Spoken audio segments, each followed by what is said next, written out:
What did I just watch?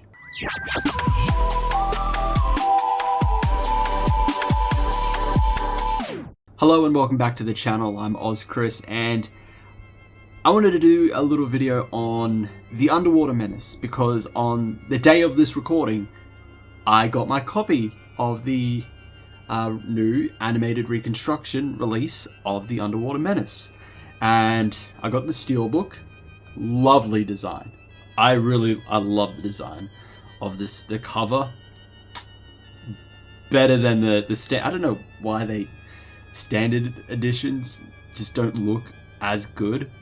Like, come on, they should be good and they should be equally good with different designs. Okay, I'm just saying. But steelbook one, I got it. Love the design.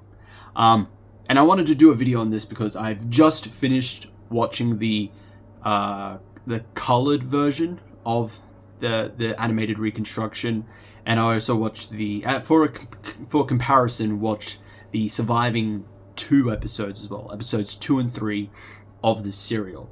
And I want to give my thoughts on it because I've never watched this story before, so this is fresh. It's pretty much a fresh viewing of the Underwater Menace and my thoughts about it.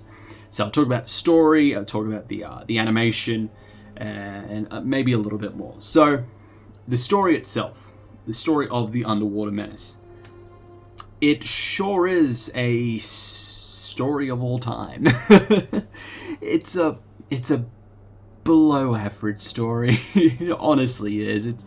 It's not anything to write home about. Like, I'm not going to be going like running out on the street saying, you have to watch this, is a work of art, like the best Doctor Who story of all time, like it's better than the Daleks, it's better than Tomb of the Cybermen, this is peak Doctor Who, Kino indeed.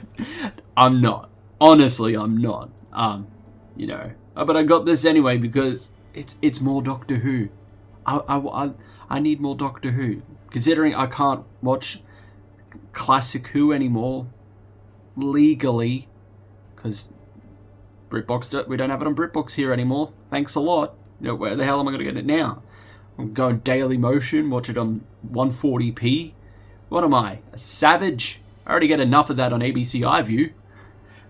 So yeah, the story of the Underwater Menace is it's there. It's a story. But it's more bolstered by a few performances. Now, Patrick Troughton as the Second Doctor, obviously. He's always stellar in whatever stories he's in. And also the main antagonist, Zaroff, you know, the eccentric, evil genius scientist. I really enjoyed his performance. It's especially when he's with the Doctor. A few scenes that they have together, I really enjoyed their bantering, their conversations with one another. It's so good. And then there's also one scene I just found funny, like I actually had a genuine laugh, and it's when the entire TARDIS crew is being led off by, I think, the Atlantean priests, and the Doctor says, women and children last. So Ben and Jamie head off first, and then the Doctor goes, after you, to Polly, and so he leaves. So he's a child. Like, I don't know, I just found that funny for some reason. Like, I genuinely just laughed at that scene. I don't know if it's supposed to be comedic or anything, or have comedic tones, but I don't know, I just found that funny. But yeah, everything else, performance-wise, that it's fine to certain parts. The fish people, though, yeah, we have to talk about. We have to talk about the fish people. Oh god, and particularly with episode 3, that whole little musical segment. Who signed off on that? No, don't get me wrong. I can take weird stuff that either doesn't make sense or I just don't understand. You know, I've watched David Lynch stuff, okay? I'm a fan of Twin Peaks. Okay, so I can take weird stuff, some weird scenes. This one, I can only describe it as an experience. It's something you need to experience to understand why I can't really describe it that much. It's something. It is definitely something. On the topic of this being the animated reconstructions, I think they did a fine job. They're actually us. I feel like, because, as I said, I watched the surviving 2 episodes as a comparison, and I do say there are some where the animated designs are definitely better. I'd say especially with a lot of the Atlanteans, particularly the priests, what they wear is, I'd say, it's much better in the animation compared to the original footage, because I know it really kind of fits more with the whole underwater Aztec-esque like design that they were going for, and their masks are actual masks, not just a fish head that they literally hold on a stick and just put up to their faces. Like, it's like, okay, I guess they blew all their budget on the fish people design. And then also that one, the fish people, they look reminiscent of Abe Sapien from Hellboy. It's like, that just looks like a whole lot of like different colored Abe Sapiens. So they actually do look a bit more like, fish people, because they're supposed to be mutated to be fish people. So they definitely look a bit more like they fit in to that environment, or what they are supposed to be. But then there's some where it's like, I wasn't kind of feeling it. Like the difference in design, appearance wise, with the character of Damon, where I would describe him in the surviving footage, I would describe him as like, at least with his hairstyle, it's like a kind of a more wilder version of like Troughton's hairstyle. But in the animated reconstruction, he looks like discount Richard E. Grant's Doctor from Scream of the Shalka, where instead of it just like, it's the black with like some white highlights or linings, it's just all gray. It's all like silver gray. So there's some designs where it's like, I'm not feeling it. And I saw this going around.